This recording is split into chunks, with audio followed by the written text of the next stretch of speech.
earlier in the introduction, in that this is an event that is being held post-Afghanistan,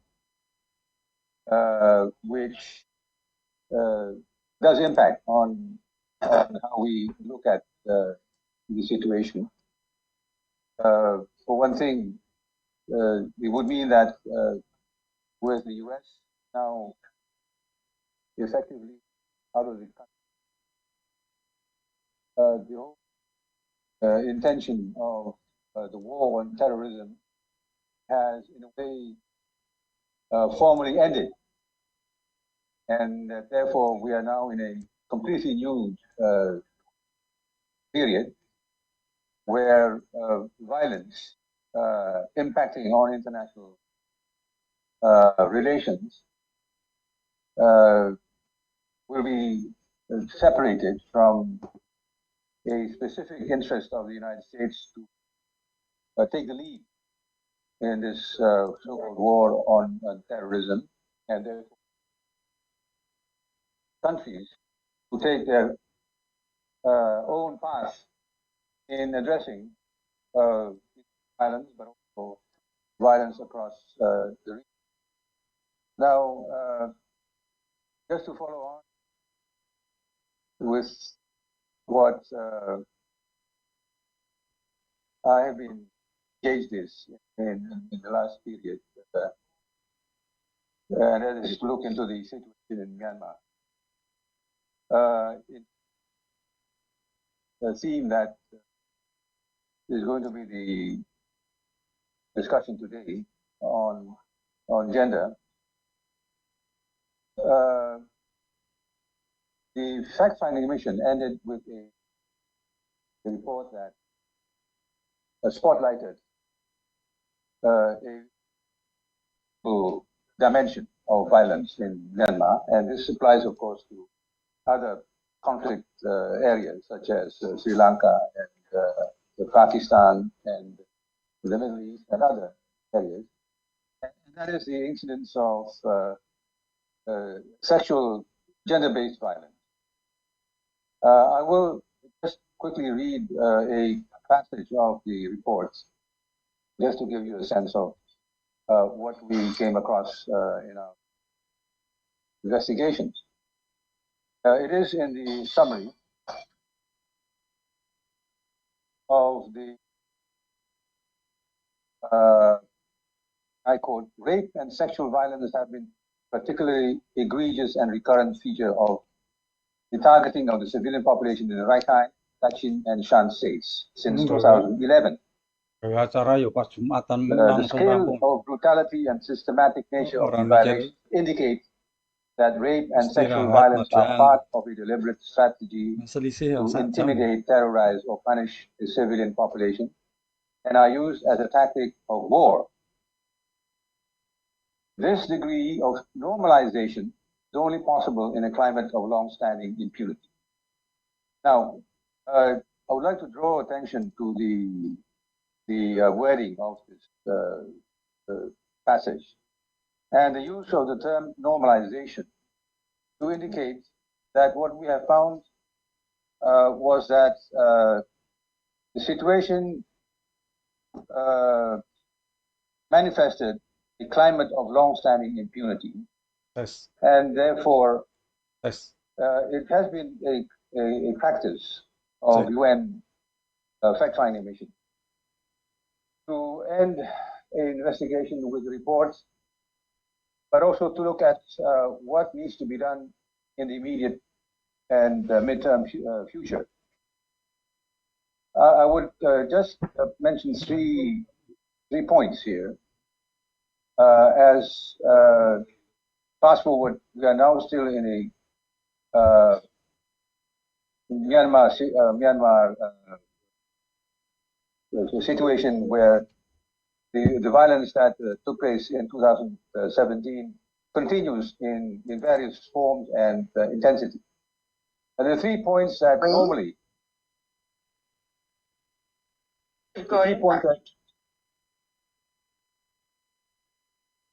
hello?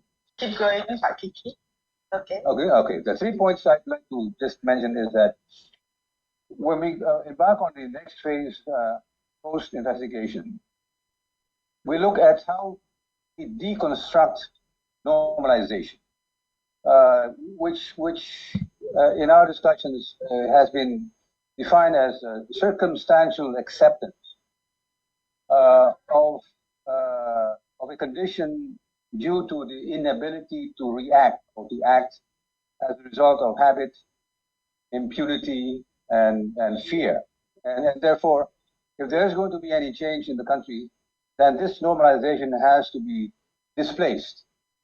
Secondly, having then looked at that particular aspect, the fact-finding mission then, or any investigative mission, would then try to reimagine a new power regime, a completely new power structure. And finally, importantly, the third point is that going out from a deconstruction of normalization, a reimagining of a new power regime, it requires to look into how to proceed in terms of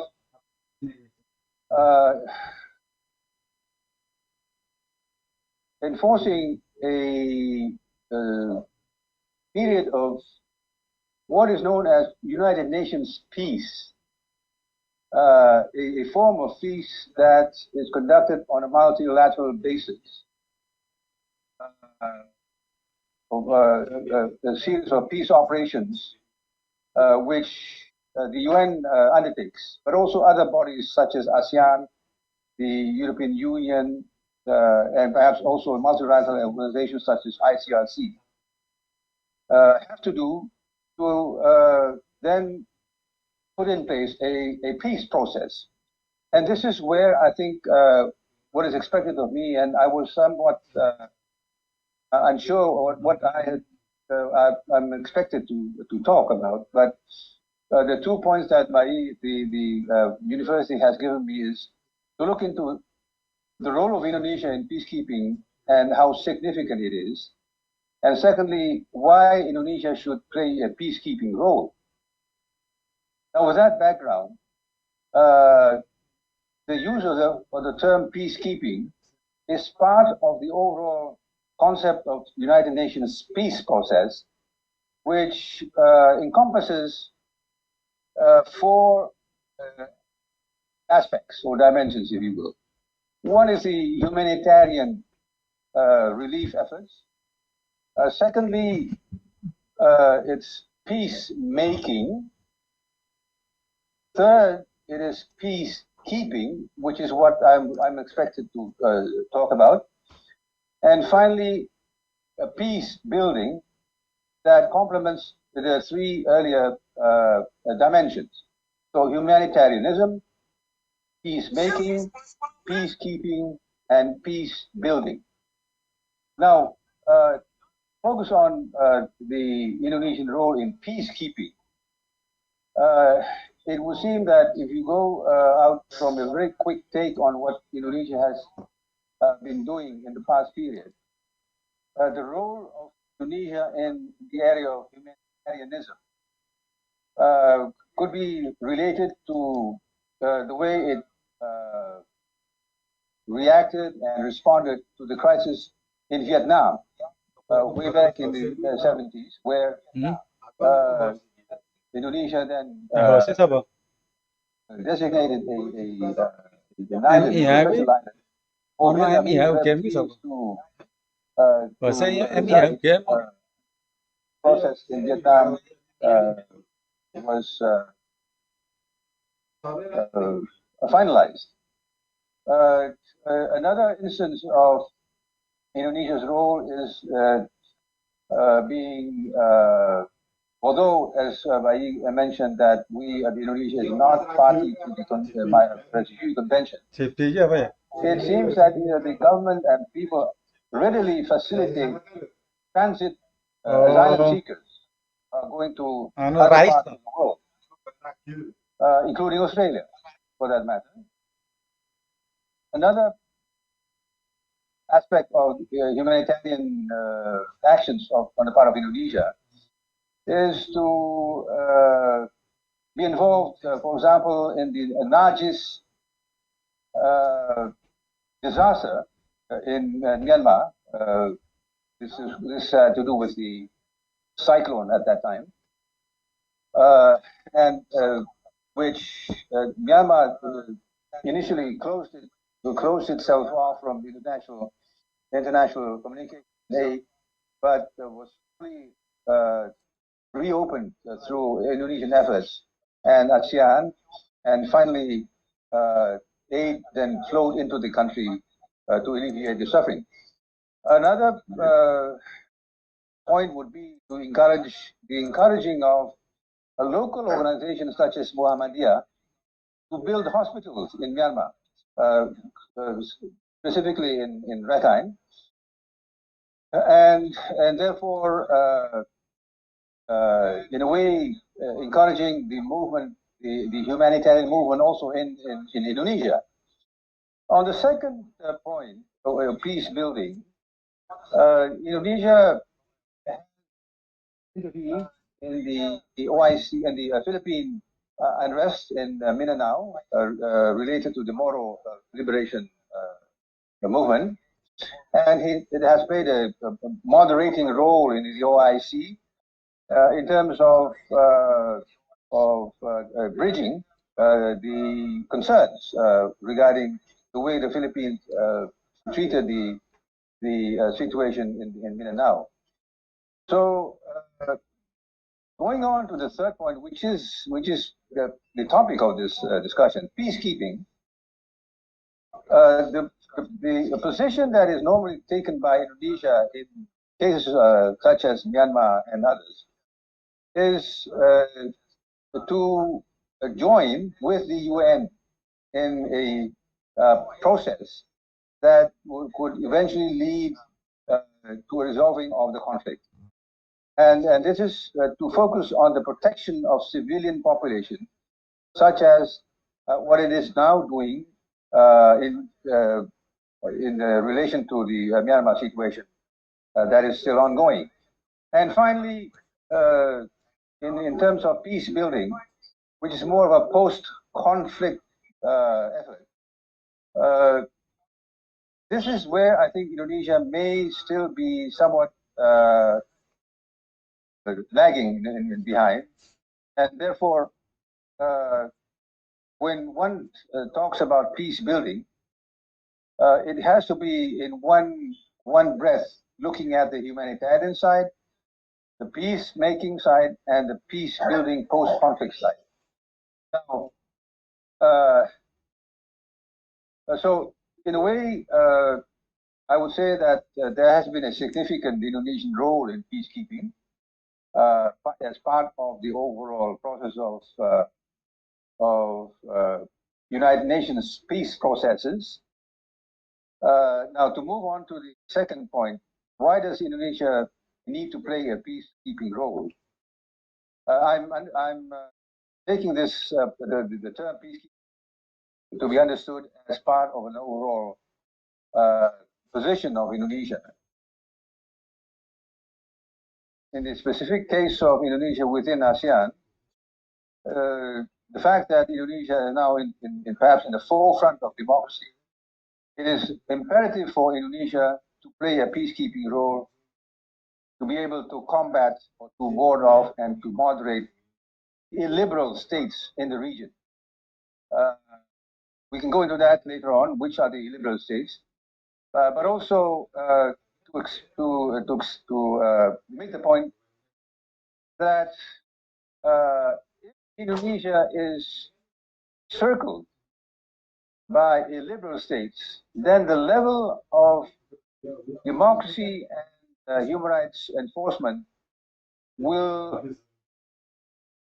by default, decline in its standards, because we would have to align ourselves with the so-called ASEAN consensus on how to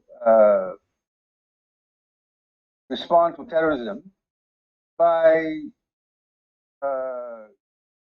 resorting actions that would be in violation of human rights and democracy. And therefore, gradually, the democracy process in Indonesia would then be pushed down to the bottom, because the way the illiberal states react to terrorism would be detrimental to the human rights standards in the region.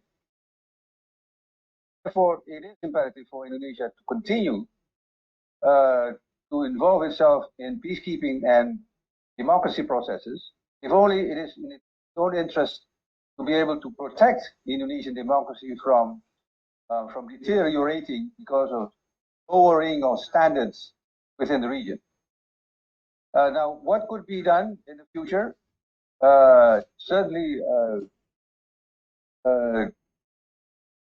many things can be initiated.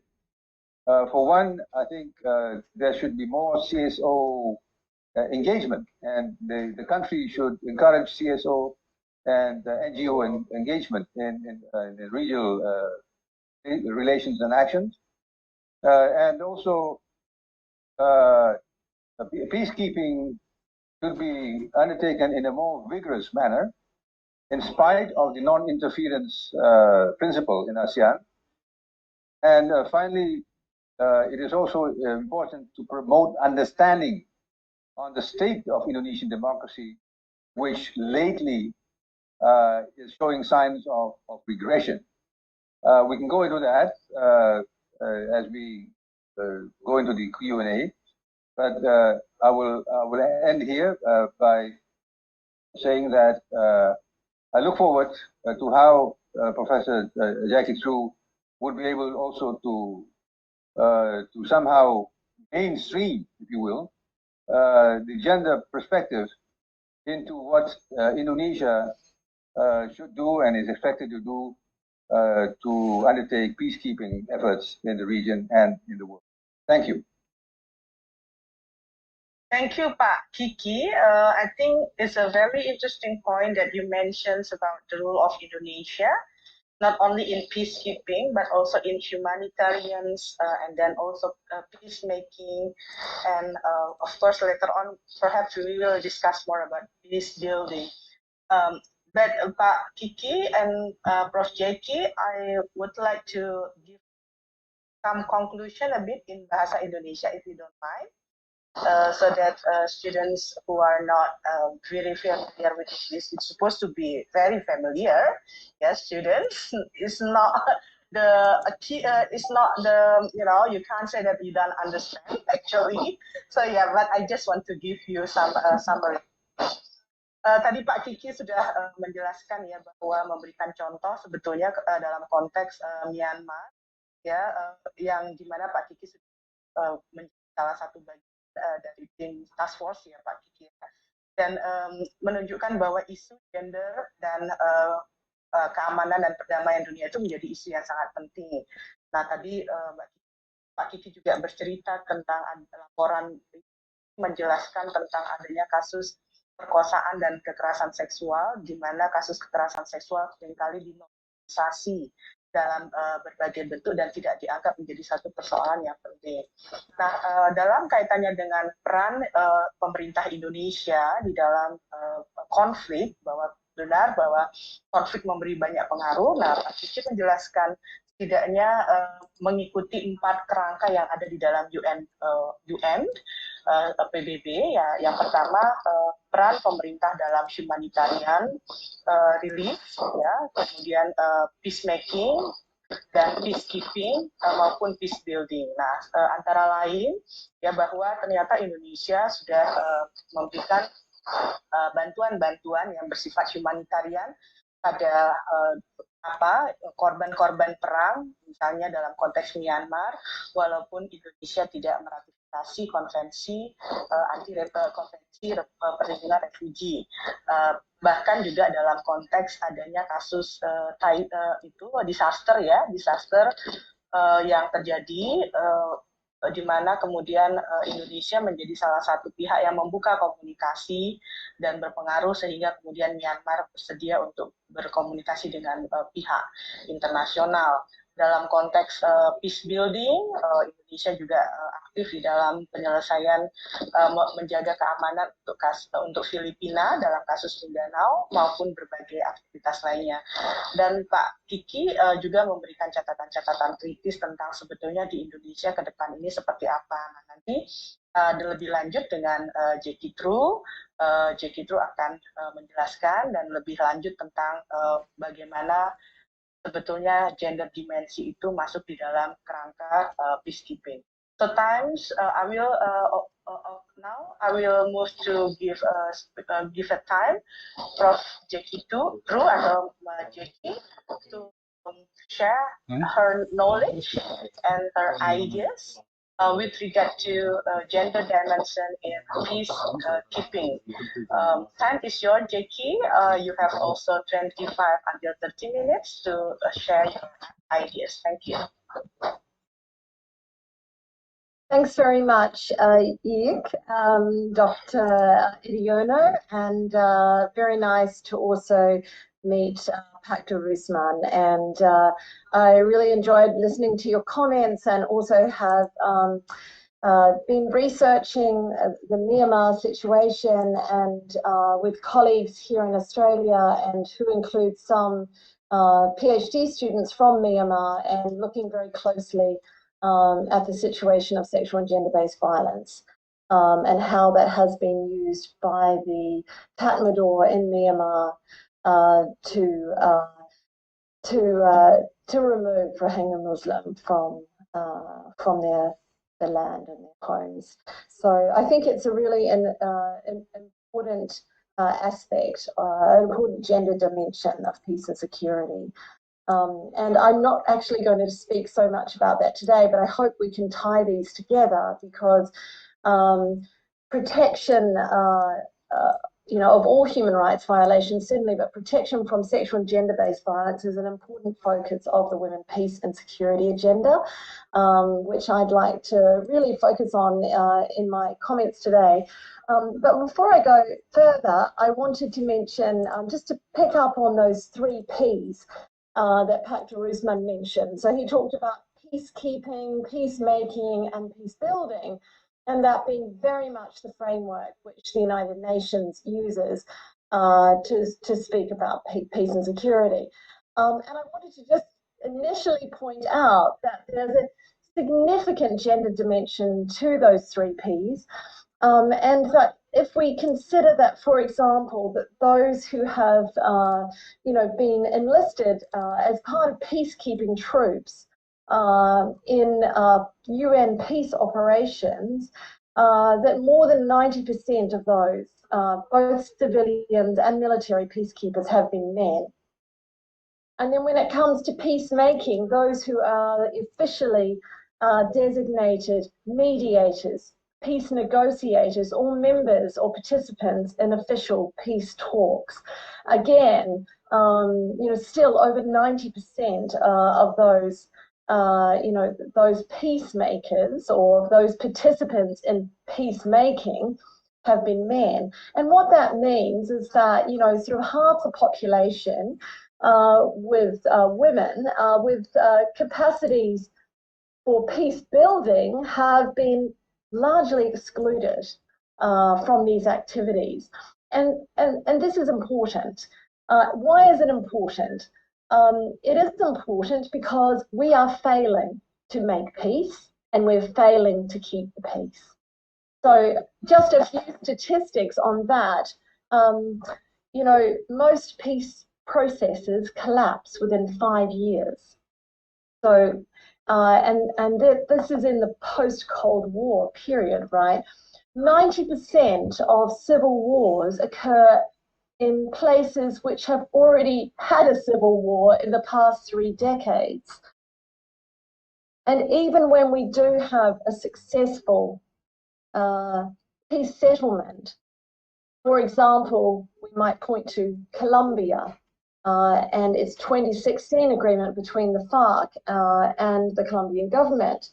we see a trend where gender-based violence in particular tends to escalate, and there can be a targeting particularly of human rights defenders. And we have seen that in Colombia over the last 3 to 4 years. We've seen it as well in Afghanistan.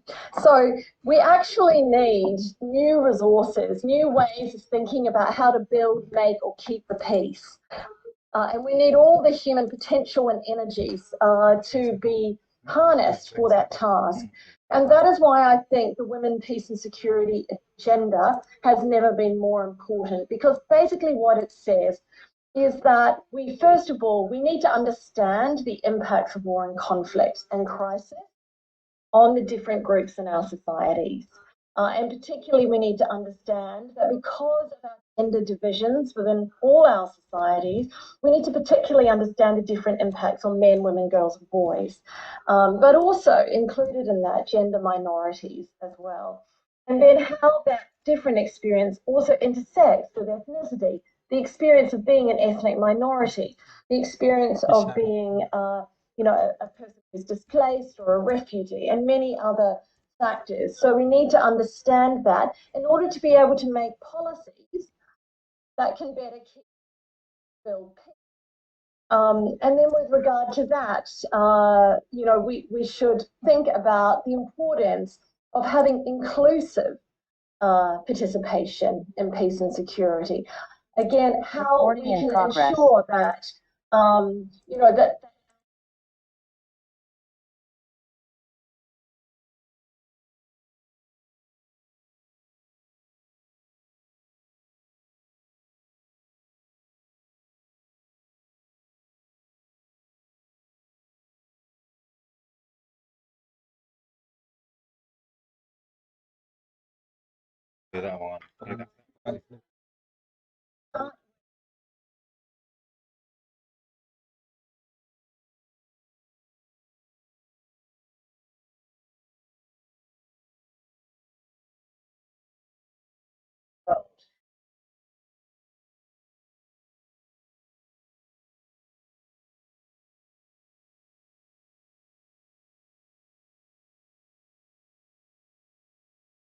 Oh, wes stop. Yes, bro.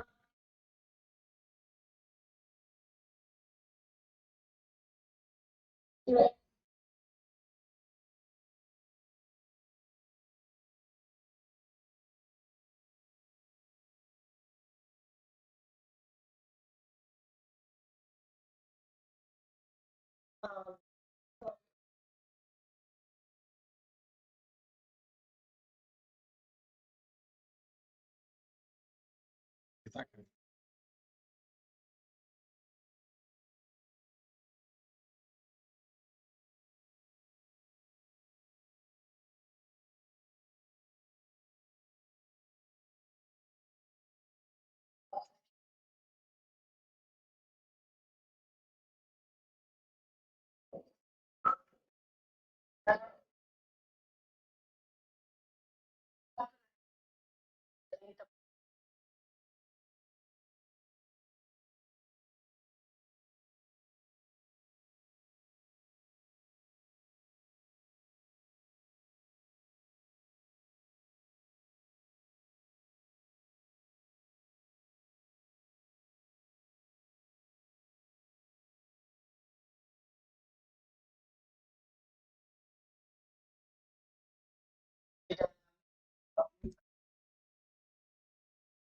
Yeah, no.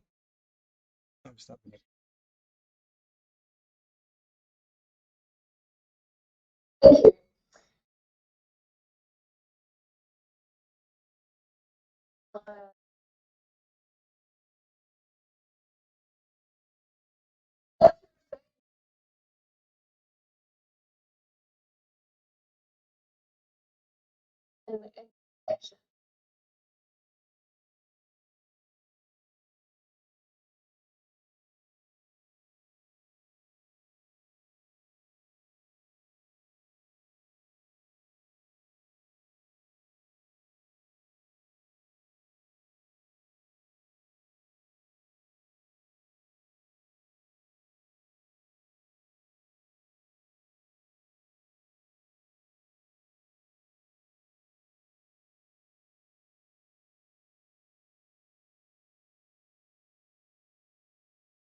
Agents.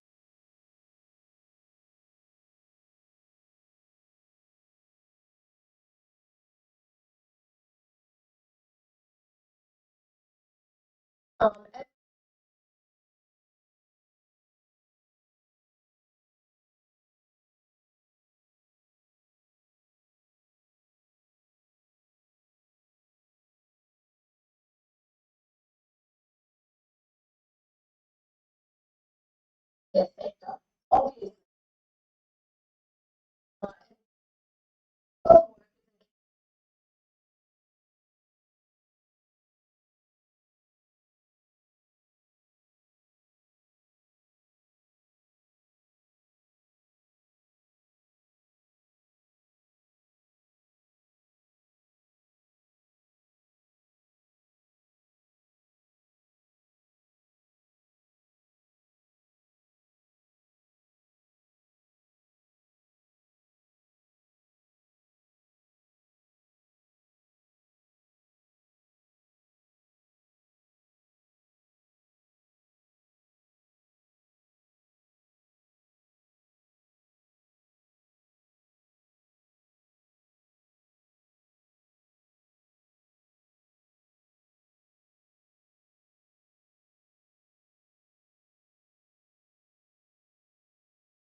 Their own alternatives and influencing communities. So it's really important to have key leadership and key actors in societies and in governments that can promote greater stability in the recovery. And I think that we have seen that leadership that can be responsive to all of their population and certainly to the gendered inequalities in the society and how to mitigate those societies are going to be able to recover more rapidly and more successfully. So let me just, give just a snapshot from the 10 countries in ASEAN, and despite the what we might say is in terms of the research evidence, in terms of the very observable cases we see of women's leadership and civil society also responses to the pandemic, that in the ASEAN region, just 8% of those on COVID recovery, decision-making task forces and committees have been women. And so globally, that average is 24%. And in conflict countries, it's around 18%. But in the ASEAN region, it's really, really low. And this year, I've been able to interview a number of sort of individuals from governments, from militaries, from civil society in the ASEAN region.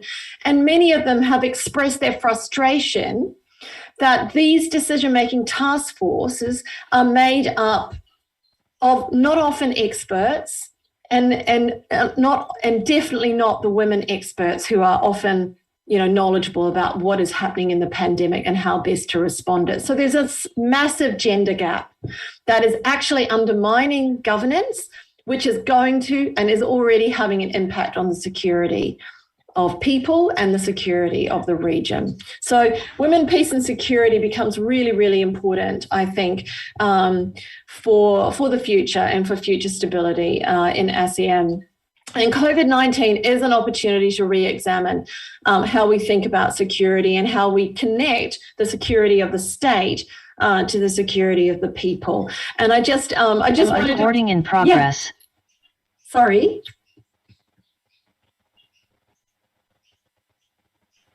That's okay, Jackie. Just continue. Yeah. Fantastic. And I wanted to quote from the ASEAN Women's Leadership Summit, which involved some of the women leaders in the region, and it did involve definitely Retno Marsudi, the Foreign Minister of Indonesia. It also involved Marise Payne, the Foreign Minister of Australia. And the statement from that meeting last year, not quite a year ago, was that women need to be the architects, not only the beneficiaries of this peace and security decision making. So there's been a lot of key statements there, and I think now is a really interesting time because ASEAN is starting to prepare consultations toward a regional plan of action on women, peace and security. And this follows a regional study that was published and launched in March this year. Some of you may be aware, but I think it's really worth paying attention to what is discussed under this regional plan of action. So there is a lot of promise here because we are now seeing not just statements from leaders and from countries in the regions, but we're seeing now actually a move toward implementing particular kinds of actions. And we would expect this to be a really high-level plan that enables member states like Indonesia to develop their own plans. So, of course, Indonesia does have its own Women, Peace and Security National Action Plan. It has been developing its second National Action Plan, and it is a leader in the region. But other countries, not all countries, have been doing that. And I think really it's only Indonesia, the Philippines, and to some extent Thailand that have been leading in this space. And women, peace and security does offer a possibility, for example, to engage with Myanmar and, for example, to discuss in a low-key way some of those issues that were raised by Pak Darussalam with regard to the use of sexual violence, the use of gender-based violence, to repress ethnic minorities. So we can expect that there'll be a strong focus in the regional plan of action on women's participation, given those really strong gender gaps in decision making, and that there would be some outcome indicators that would enable countries and also people to measure change in the countries with regard to how many women go into peacekeeping troops that are sent by Indonesia, for example, with regard to, you know, the extent of women's participation in peace mediation or in peace talks, and other kinds of participation. Also, really importantly, the participation of women in the security sector, in the police, in the military, in all of the defence roles, in border and immigration and so on. So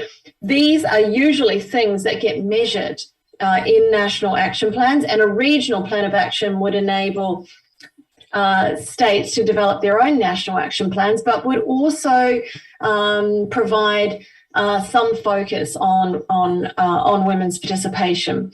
And it would potentially provide some accountability so that countries might want to present their outcomes at Leaders Summit, and this would provide an opportunity for civil society. And I know Darasaram talked about the role of civil society and building the role of civil society in peace and security. And one of the roles of civil society is to monitor government actions, especially under these kinds of plans of action. So let me say, and I think I have a few ideas, but I would say that a regional plan of action, it is already a very sensitive matter because of situations like the one in Myanmar.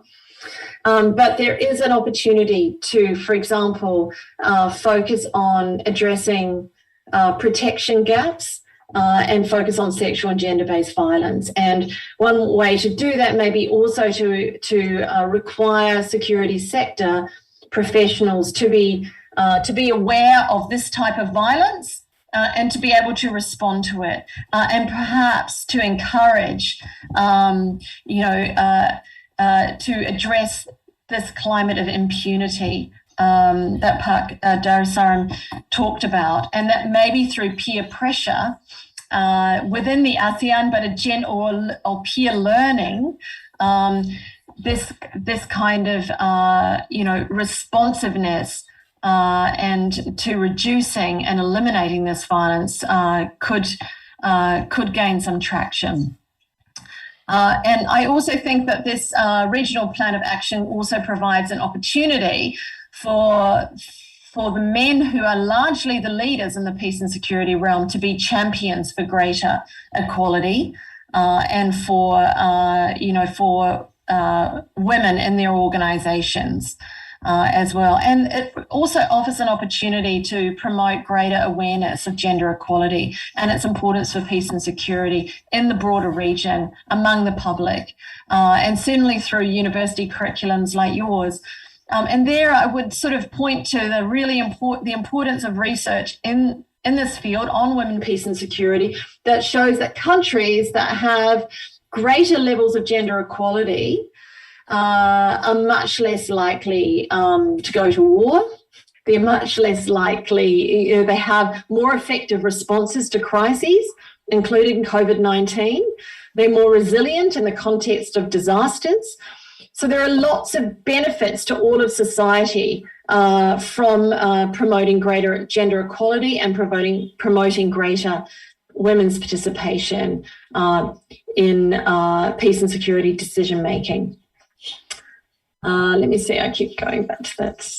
Something's not working. Yeah, okay. And just to mention that Indonesia has been a real champion of women, peace and security, and certainly while it was on the Security Council in 2019 and 2020, and perhaps it was the year before. I really feel like COVID, I have forgotten what year it is. But nonetheless, Indonesia has really been committed to further developing and increasing women's roles in peacemaking, peacekeeping and peace building. And so I think in the ASEAN region, there's a real opportunity for Indonesia to play a regional role and to be a sort of a peer demonstrator to other countries as well. And, I just draw your attention to the Security Council Resolution 2538, which really was focused on addressing the recruitment, retention and promotion of women in peacekeeping in particular. And that was promoted under Indonesia's presidency of the Security Council. And I would also say that your foreign minister, Retno Marsudi, has been a really strong advocate for women's roles in peacemaking and in mediation. And so I think these are areas that can be really further expanded, and I would I think you could expect to see being discussed towards that regional plan of action.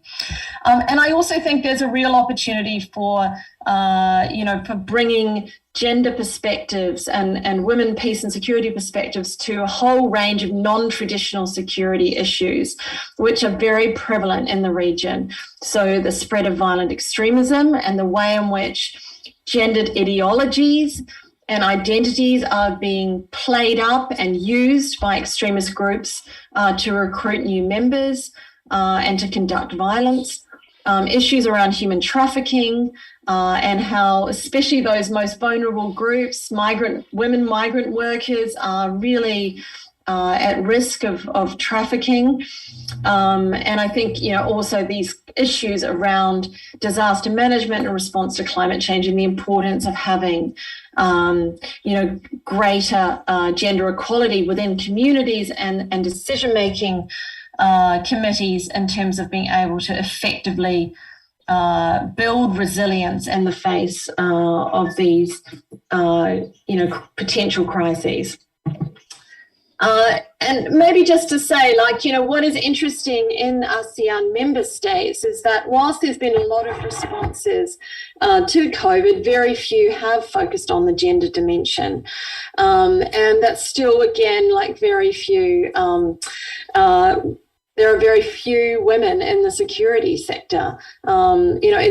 If you don't have women in the police force, you're not likely to have women in peacekeeping, because one of the, many UN peace operations are really involving police.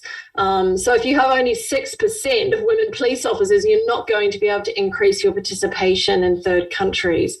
You're not going to have the capacity to do that. So that's a very urgent challenge. And moreover, there are at present no formal mechanisms, and this was a finding of the regional study published in March, no formal mechanisms to ensure that there's greater gender inclusion. And by that, I mean the inclusion literally of any women in institutions of peace and security. So the defence forces and in diplomatic institutions. So that is also an urgent challenge, and obviously finally also responding to the different needs of men, women, boys and girls in situations of conflict, situations of terrorism and ongoing fragility in those post-crisis contexts. So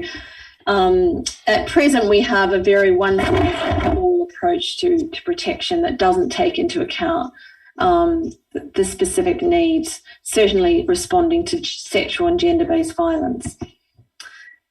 And just to bring us back to the sort of global situation with regard to the Taliban takeover of Afghanistan and the implications that has for the region and really for global security as well. I have spent really the last 6 to 7 weeks working very closely on Afghanistan, and we at Monash University have been able to support our partner in Afghanistan, which is a group called Afghans for Progressive Thinking that has supported Young Help 16, but we brought 11 Monash University. But prior to that, we spent 2 years with a series of forums and debates on how to bring greater women's participation, greater youth participation into the Afghan intra-Afghan peace talks. And at some levels, we knew this would fail, but we wanted to continue to be the voice of inclusive peace and security. However, I think that the situation in Afghanistan is definitely not contained within that country, and I would just say two things. First of all, I think we've already seen that the swift and confident takeover of the Taliban has emboldened extremist groups and violent extremist groups around the world, and especially and including in Southeast Asia. And that's very concerning. It's also showed, really that the US-led alliance in the country and the peace-building 20-year effort has really, failed in the sense that, that approach to peace building is not one that can be effective possibly anywhere. So I think that it does require us to rethink what it means to build peace and what it means to promote international cooperation, and importantly, what it means to promote gender equality and women's rights in any peace and security situation. So I think that, just to say that, the intersection of women, peace and security and the Taliban takeover of Afghanistan is really, really important, because I think we've had 20 years of a women, peace and security agenda through the UN Security Council. And as a result, we have also a much greater focus on the impacts of conflict on women and girls. And I would say that whilst the Afghanistan peace-building effort has failed as a military operation, I think there is a much greater focus on women's rights today than ever before. And certainly in the evacuation from Afghanistan by all those countries that were present there, the priority put on supporting women's rights activists, particularly on women politicians, and on girls, particularly at risk.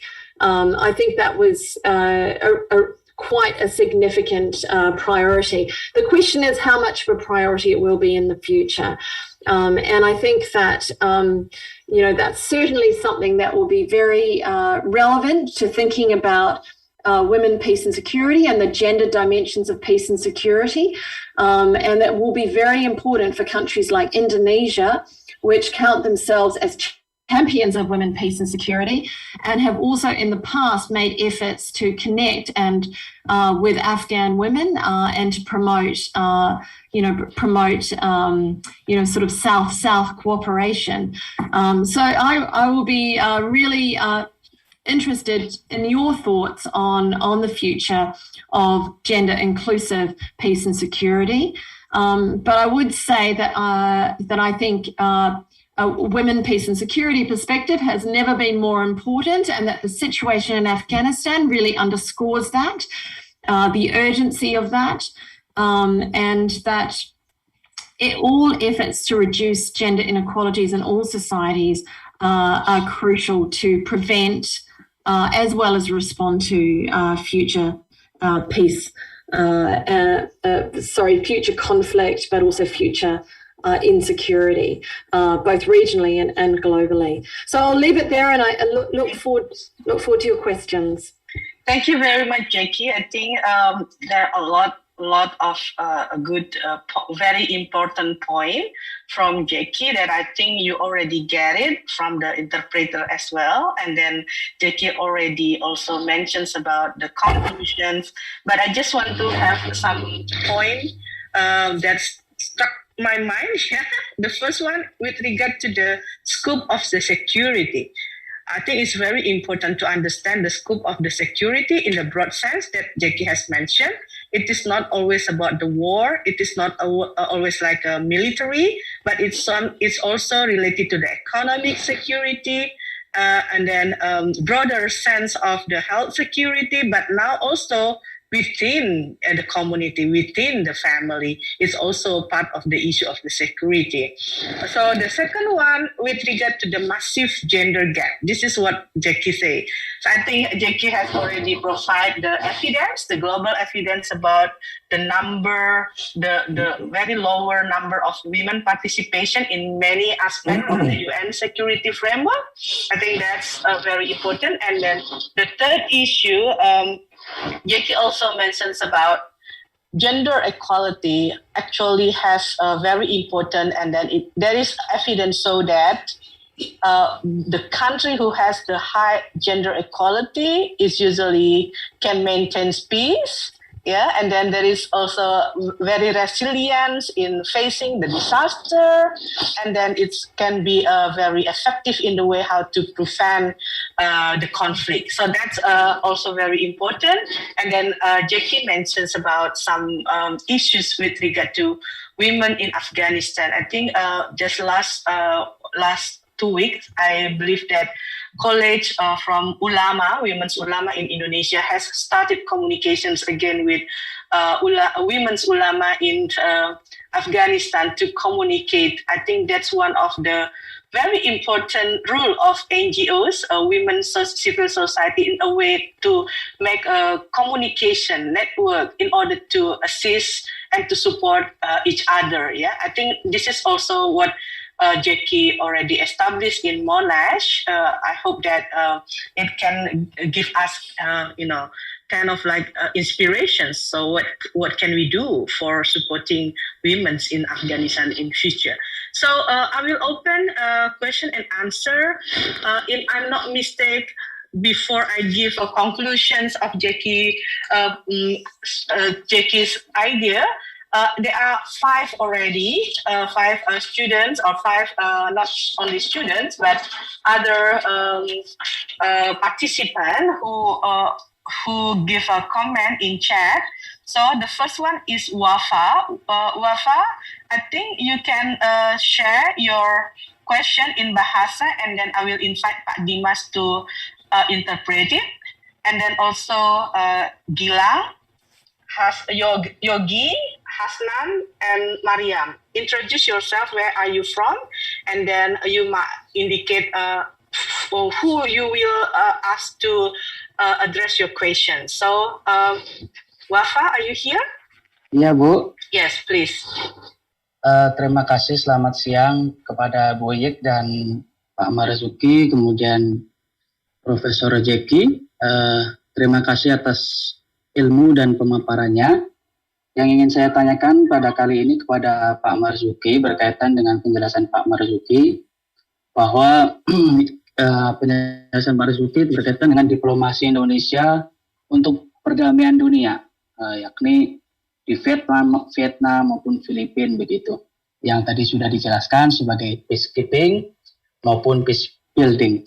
Yang ingin saya tanyakan saat ini kepada Pak Marzuki berkaitan dengan situasi Papua saat ini, yang mana masih ada kritik ataupun pertanyaan oleh negara lain kepada Indonesia berkaitan dengan kemanusiaan, krisis kemanusiaan yang berada di Papua saat ini. Yang ingin saya tanyakan Pak Marzuki yang sudah memiliki pengalaman dalam berdiplomasi, bagaimana diplomasi Indonesia kepada dunia untuk menerangkan kondisi Papua saat ini. Begitu Bu yang ingin saya tanyakan. Dan dalam pendekatan apa menurut Pak Marzuki gitu untuk problem Papua sebenarnya. Kalau kita lihat kan militer, kemudian katanya dialog itu sudah terbangun atau bagaimana, namun itu terus berlanjut hingga kini proses krisis kemanusiaannya. Itu mungkin Pak Marzuki bisa memberikan pandangan ataupun pendekatan apa yang tepat untuk warga atau saudara kita di Papua begitu Bu. Terima kasih. Thank you, Wafa. I think Wafa actually tried to strengthen the voice of students. I think last couple months, students also organized discussions on Papua. Yeah. All right, Pak Dimas, please. Yeah, thank you so much. My question will be for Pak Marzuki. Pak Marzuki, as you are the expert for Indonesian diplomacy for the peacekeeping and peace building, like for example in the case of Vietnam and Philippines, I would like to ask about the Papua's case, which is there are so many critics and questions from other countries related to the issue in Papua, especially in the human rights crisis. And from the diplomacy perspective, what do you think about the approach that we can use to explain the Papua's case to the world? What kind of actions that we have already pursued to resolve the conflicts there? Like for example, we have already did some actions through military actions and dialogues, but the discussions and the discourse remains circulating within the international world. What do you think about it, Pak Marzuki? Thank you. Thank you. I think I collect 3 questions first, Pak, and then after that, Bu Jeki and Pak Kiki akan respond, ya. So we'll respond it. Okay, so Gilang, 2 minutes, Gilang. No more than 2 minutes. Thank you so much. Gilang, the sound is not clear. I think you can tell your friends. Yeah. That's still crowding. Okay, now. Thank you about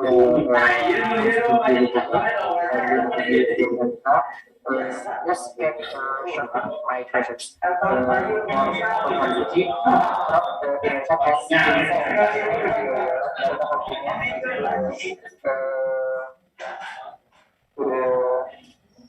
As we see convert to flight using we understand the conflict is not yet keep the pitch for more reason that has been written on 95 years in constitutions. We have response for this statement. And next for Prof.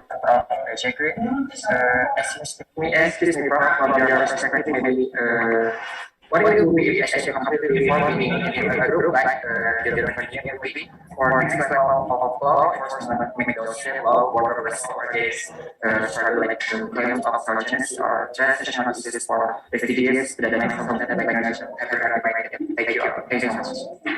Thank you, Gila. I think for Jeki and Pak Kiki, the questions also mentioned in the chat. And then for what Pak Dimas already interpret, it is actually the question from Wafa, Jeki. So the second one who taught is actually the interpreter for the first one. So now we only have to okay. All right. So the third question comes from Yogi. Sorry. Hi, Yogi. Hi, Mai. Hi. Introduce yourself as well, yeah? Yeah. Hello, Pak Marzuki, and hello, Professor Jeki. My name is Yogi Paramita.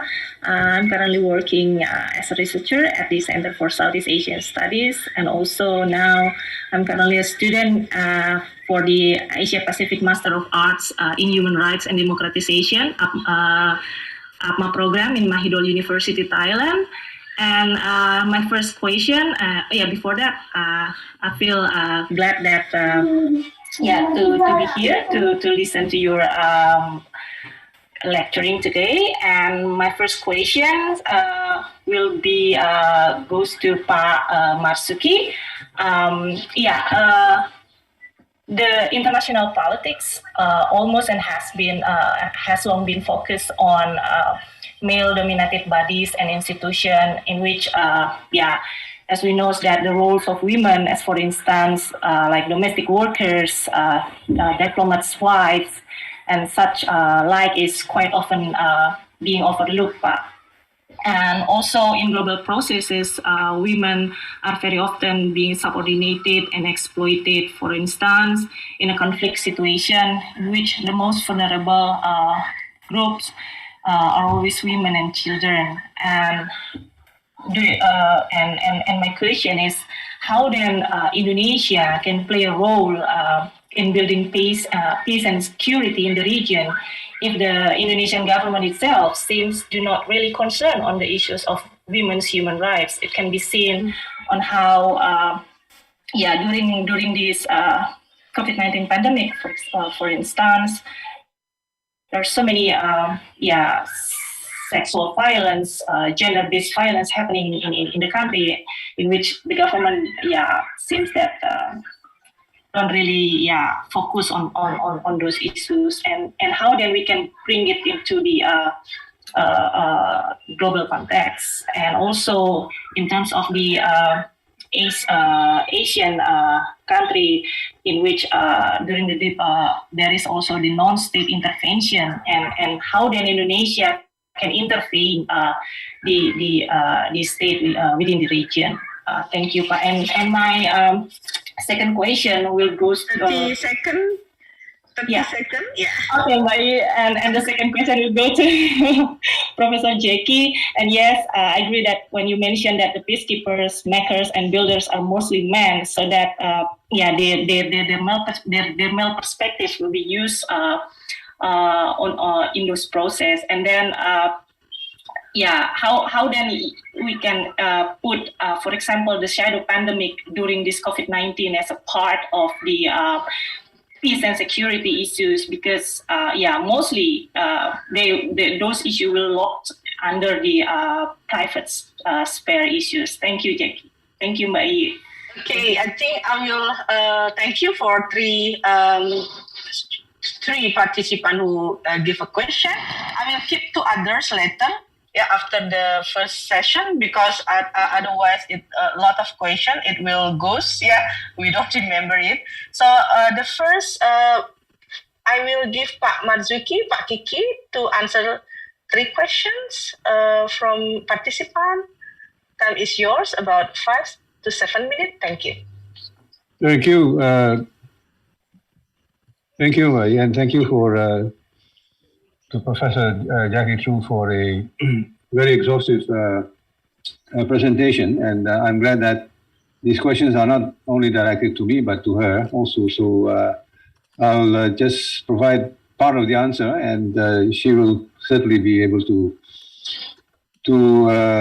give a definite answer to these issues. I mean, these are ongoing issues. But let me start with the Rohingya situation, the Myanmar situation, and just to point out that when we went to see the refugees in Cox's Bazar, and this was after a year that we had gone through the process of investigating and then meeting again the Rohingya community there in Cox's Bazar in Bangladesh. It was clearly apparent to us that the women folk were in the forefront in somehow providing the leadership for the community to rebound after such a traumatic experience,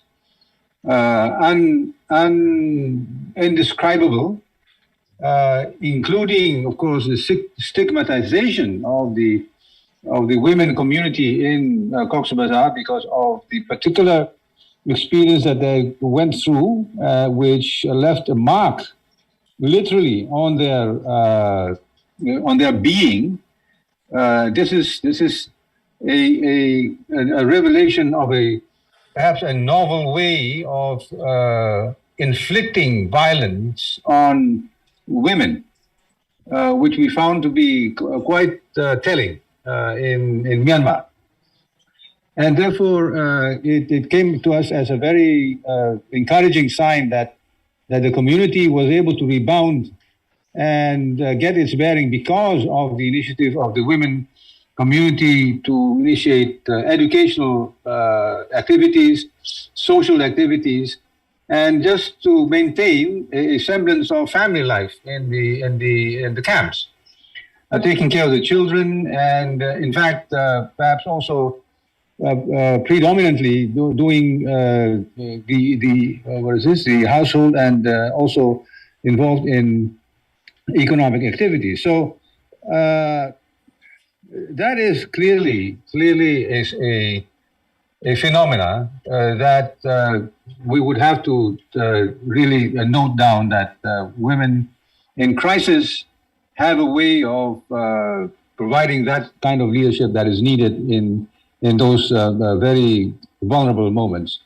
Now, to move to the movement in Myanmar, it is also notable for us that many of the groups that have agitated and activated for democracy are also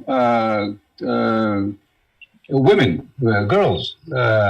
And so it comes as a natural process that leadership is taken up by women in accordance with the needs of the situation. So I do certainly worry that the underrepresentation of women is a matter of concern. But then the question is, to what extent is representation of women automatically correlated with a role that is expected of women? So maybe that could be a question for us to address Professor Jackie through. And so turning to the Papua situation, very briefly, I think the government has to take a completely different perspective. And to start out with the basic assumptions that Papua is not going to break away from Indonesia because the population there is so heterogeneous. It is not only the Papuan ethnic group there nowadays, at the present. There is a sizable community of other ethnic groups from Java, from Sulawesi, and it's become a very pluralistic community there. And so if there is this notion that Papua will break away, what are the fault lines for Papua to break away in terms of territory? It is just unimaginable. And so this is an imaginary war that is being waged by the government of Indonesia against the people in Papua, if only because they have not left the old paradigm of seeing this as a geopolitical issue rather than an issue of, and this is a concept that is I think the only alternative in addressing the situation in Papua, and that is to move from a security perspective to a civil disobedience movement perspective. So if you want to explain the situation in Papua, do it in a way that makes sense, and that is that the Papuans are clamoring for space for their life there in Papua, to conduct their lives in accordance with their customs, with their relationship with nature, and therefore it is far from anything that looms as a specter, as if tomorrow, given the chance, the Papuans will break away from Indonesia. That is not the facts. And so civil disobedience movement perspective explains why the Papuans are constantly unhappy with the arrangements, with the measures being taken there in Papua. And so it really requires a very fundamental shift in mindset in Jakarta. And unfortunately, the people around, the people who are in charge of the situation, again, predominantly male. In the MENCO's office, the coordinating minister's office, I don't see, I'm not aware of any woman that is in a position of responsibility to provide the policy to effect a dialogue with the Papuans in a way that takes into account the evolution that the region has gone through over the past 25, 30 years, which is a completely changed situation than what was before. So security, no. Civil disobedience, yes. And that makes sense to the international public. Thank you. Thank you, Pak. Thank you very much. Thank you very much. Yeah, okay. I think for Pak Dimas, later on, perhaps you can put a translations directly into the chat, because I don't think that we have more time to give you direct translations for today. So I just put it into the chat. Thank you very much. So now for Jackie True, there are 2 questions. Perhaps you might answer it directly. And then also there is a question from Pak Kiki as well. To what extent is the representation of women actually can provide directly impact to the role that is expected? Thank you. Yeah. Sure. I might just start with the last one and just say to everyone, I mean, women are not inherently peaceful and men are not inherently violent. That's really important. But when we have such skewed societies and decision makings, we tend to accentuate the kind of gender stereotypical behavior, and we don't benefit from, of having that gender diversity, which would enable us to, consider, a whole range of different ways to make peace and to consider. And to consider the range of different insecurities and threats. So I think that's really, really important to say. And it's possible that, and we have like many examples of belligerent female leaders. So it's not inherent to our biology to only promote peace. And certainly we can see that with the radicalization of women and the increasing numbers of women joining extremist groups who are also seeking empowerment. And the form of and these groups offer them a type of empowerment, an impoverished type of empowerment, yes. But this is in the context where, many of our other political spaces are not open to women, right? And do not appreciate their participation and voice. I think in Yogi's question I did understand, and I think it was very, very related to the question. She also asked her, to Pak Darussalam. But I would say that, that we need to understand the continuum of violence, as I think your professor already pointed out, that violence is inherently destabilizing of communities and societies. And that we need to understand also that peace involves not just a formal political settlement, it actually involves making peace at every level. And so removing, the kinds of injustices and the whole range of forms of violence that lead people to express their grievances in ways that are destabilizing. So I would just say that the shadow pandemic has actually just made visible this violence, and it's shown its global pattern. Of course, many people who look at the situation of domestic violence against women and children would say that it's, that there's no change during COVID. But the fact that we can see that forcing people back into their homes in the context of COVID restrictions has had this particular impact, has given it a visibility and an attention at the global level that it perhaps hasn't had before. So I think that's important. But I want to say that even in a conflict situation like Afghanistan, Afghanistan, one of the longest, countries that has a sort of series of ongoing conflicts and interstate conflict. But even in Afghanistan, for women, the place where they're most likely to experience violence is in their home and by their intimate partner, even in Afghanistan. But what we know is that violence is enabled by an overall violent regime, right? And the impunity for that violence. And during the last few years, the violence against women in Afghanistan has been escalating, and against children. And we also know, so we know that the terrorist violence also has a relationship to the violence at all levels in the society. So if we can see that in a conflict-affected country, we should also look at that and reflect on that within our own societies and think about the ramifications for normalizing that type of violence, between human beings, and the impacts that has on our communities and on our society.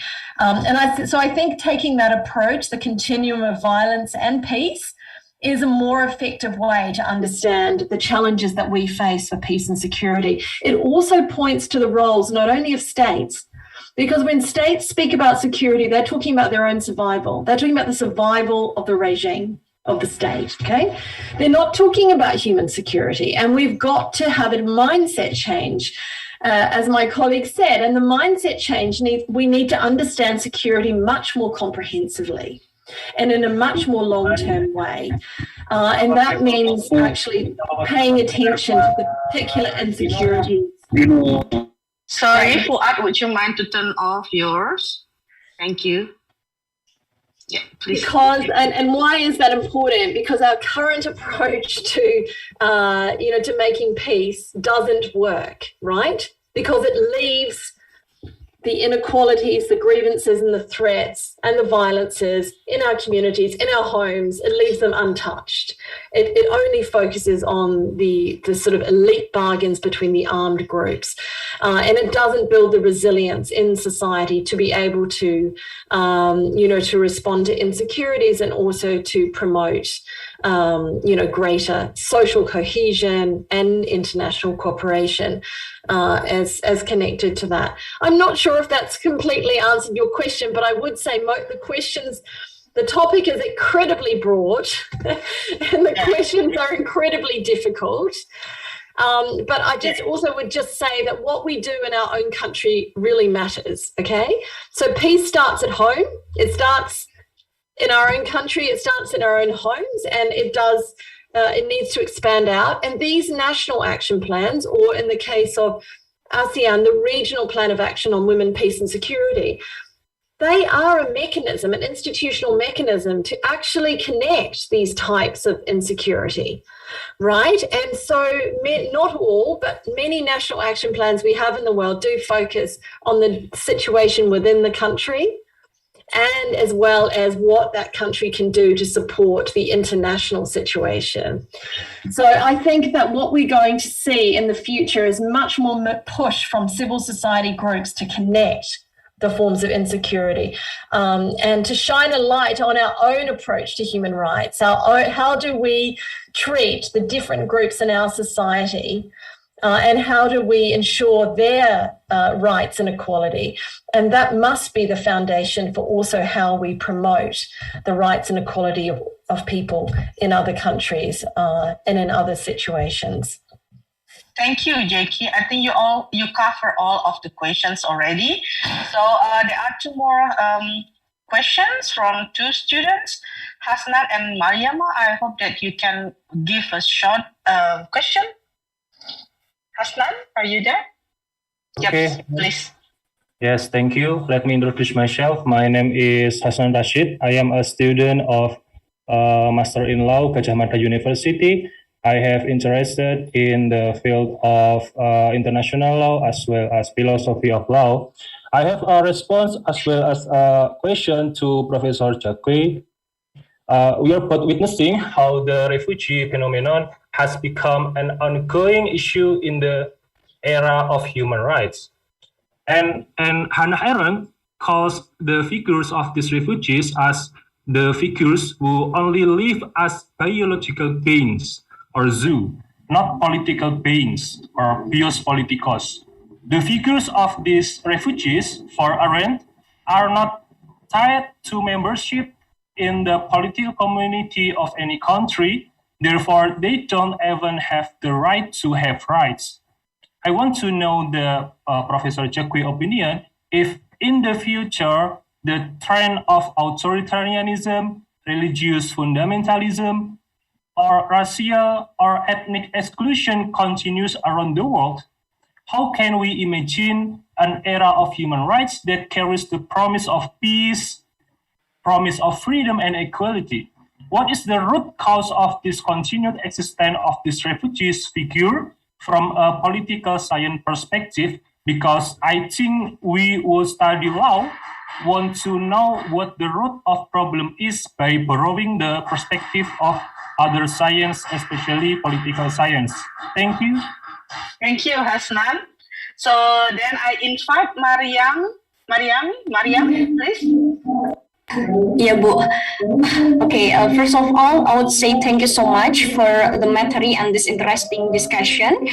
I want to ask with Professor Recording in progress. How do you think about that? And because we know there are a lot of places still unsafe for women. Women are still very skeptical to crime. And that's enough for my questions. Thank you so much for the chance, Ibu Yi. Thank you. Thank you. Okay, I think I'll give Jackie first for answer the question and later Pak Kiki to respond. Yeah, thank you. Okay, I try to be quick. Really great questions. Thank you so much. Really important, this last question. I just missed your name, but Hasnan, yeah? Aslan, thank you so much. I think the fact that we have still that women are not, fully empowered, right? They're not fully able to participate in the political realm and also to access the resources that could support that political participation.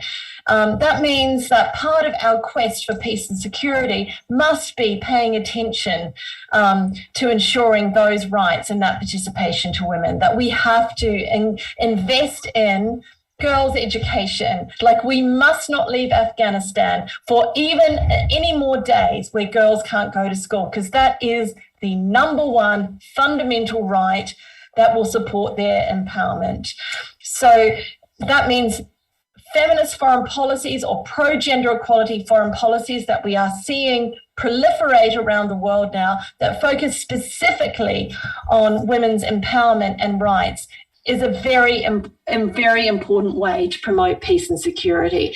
And I'm very, very aware of the fact that that many women in the world do not have the opportunities that we do right now to freely express our opinions, to educate one another, and to certainly influence the decisions in our society. And that is something we must work on. We will not have done our job.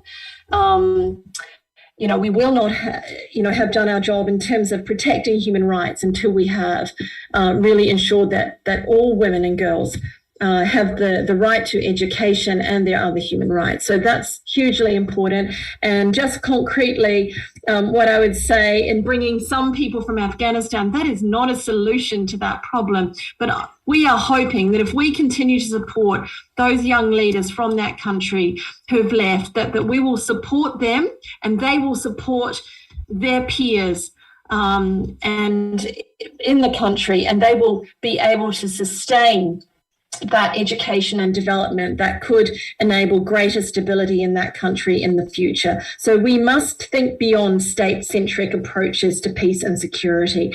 And women's rights and promoting women's rights wherever we are and globally is an important conversation, an important commitment, and something that we need to actively work on. And I think the same for refugees. If we take a human rights perspective, what we can see is that state formation inherently produces refugees, okay? Because how do states construct themselves and their identity? By homogenizing, right? Very often by constructing their identity against another group, often a minority group, a group at the border, and that produces refugees, but that also produces those ideological dynamics of extremism, of fundamentalism. So we cannot have communities that seek their identities in this way by excluding others and by producing others who are excluded. So I think it's very important to embed a human rights perspective wherever we can, and certainly within our governments. Our governments need to be attentive to protect the human rights of people whose own governments cannot or are not protecting their human rights. I do strongly believe that, and I don't necessarily say that we do that through using force. I don't believe that. But I do think working on human rights and being attentive to human rights, prioritising human rights and supporting the struggles of people wherever they are is a very important act of morally responsible governments. And I'm not sure that answers all of your questions, but I do think they're very fundamental questions you both asked. Thank you, Jackie. Pak Kiki? Oh, Pak Kiki, I think still off for a while? Yeah. Yes, no, I'm switching off because the connection is not too good. The question, I'm not sure what the question is, but just to touch on Afghanistan, as we are on this topic, I don't think that there is going to be any change in the mid-future for the moment. We're dealing with a group of people that have been fighting for the last 20, 25 years, and that's the only thing they know. They don't know what governance is all about. And if the ethos is to fight, then of course it will be physically predominantly male that occupies the public space. So it may take a while until they realize that they have to somehow come to terms with realities that at least half of the population in Afghanistan are women, if not more, and that if they want to interact with the international community, then there will be certain conditions attached to it. If they if they expect that the international community is going to interact with them because of their interest in fixing the economy, the society, and the whole range of issues of living together. So the sooner this happens, of course, hopefully the sooner we will be on the path towards greater openness for women. God forbid that they will be eternally consigned to the homes in Afghanistan. But the other angle is the religious angle, of course, and the claim that this is according to the religious teachings of Islam is just not true. And so if they look at what is happening in Indonesia, we don't have a problem at all of gender. It's also a matter of opening up their minds and awareness that what they claim to be the truth is what it is. And this brings me to the issue of what is happening in Indonesia. If there's a sense that people are that the country is regressing in democracy, we may have to tell them that the incidents where protesters are being detained and held in custody is not the same as what has happened over the 30 years of the new order. That was a time when the match or the fight against the government was claims on the truth, that the government felt that it had a monopoly on truth, and therefore that the whole country will just have to follow the truth of the government. Kiki, now, yes, today, I think we have moved away. Kiki, so we have moved away from the truth to freedom. Yeah, so let's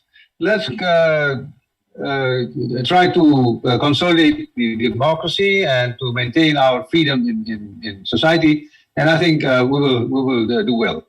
Okay, thank you, Pak Kiki and Jackie. I think I think today we have a broad discussion, as Jackie mentioned. It's a very broad discussion, but what we want to present today is the diversity or the range of the issues of security and peace from the perspective of what I mentioned before, from political, human rights, and then because we are trying to, because as you know, Jackie, we are students from law.